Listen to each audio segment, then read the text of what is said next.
In this tutorial, I'm going to talk about the ISLOGICAL function in Microsoft Excel. ISLOGICAL function will return true if the expression or result of a calculation is a logical true or false. So to show you how this works, it is very easy to use. If there's only one argument, you can do E equals ISLOGICAL, open parentheses, and the only expression that's needed is the value that you want to test, which in this case is just true. As you can see, the logical function returns true as true, and false as true because false is a logical expression. However, true in quotes returns false because this is text as it is in quotes. And here we have a calculation 100 greater than 50.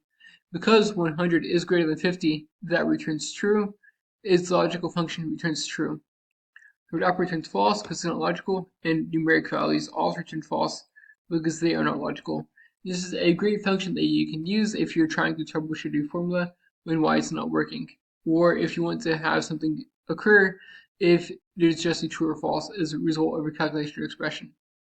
That's it. I hope you found this to be helpful. If you did, like, subscribe, comment. Thank you for watching. Have a great day.